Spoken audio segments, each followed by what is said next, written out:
All right, there's a big conference going on right now up at Lake Tahoe. It's called Operation Sierra Storm. This happens every year.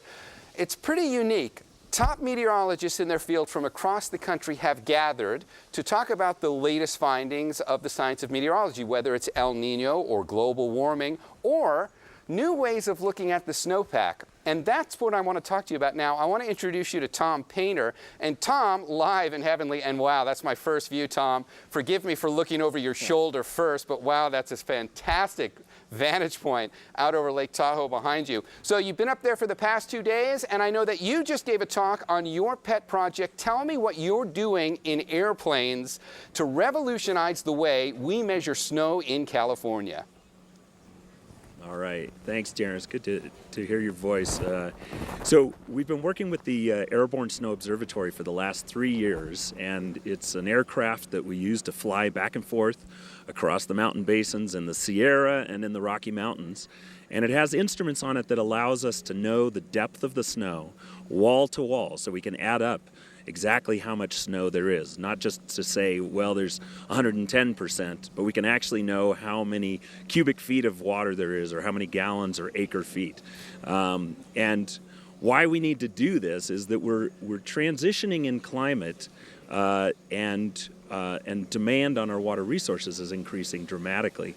So being able to know exactly how much water there is will allow the water managers to take action with respect to allocation of water, generating electricity, meeting their environmental metrics, all at the same time in a far more efficient way, far less waste. So I know you will relay the story of your work in very scientific terms, and you'll kind of put it straightforward. But from my understanding of this, this is going to revolutionize in many ways the way we understand and measure the snowpack in California. We're used to the images of the guys going up off of Highway 50 and putting a stake in the ground, and we'll still do that. But what you're doing in the plane now on a little test plot over Yosemite National Park, ultimately, we hope to do this statewide, and you're going to end up giving us, with this technology, a much more accurate and detailed analysis of just how much snow we have in the Sierra. That's basically the gist of this, correct?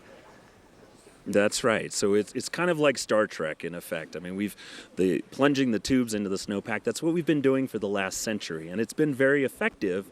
But we now have the ability to go and map the entire snowpack. So we're covering right now the whole snowpack in Yosemite National Park, in Kings Canyon. We'll be adding the McCollum Basin and basins over on the east side of the Sierra, and eventually working toward the entire Sierra Nevada, as well as in the Colorado Rocky Mountains. I think that it's one of the cooler projects going on in the world of understanding snow and drought and water management in California. And Tom Painter has been on the front lines of it. I've spoken with you on and off for the last few years. I'm thrilled to finally get a chance to have you on this newscast and let people know about the work that you're doing. Enjoy the snow up there. I've got to let you go. We're losing our satellite window. Have fun in Tahoe. And we'll be back after this. We've got a cooking segment to get to. We'll see you in a couple minutes.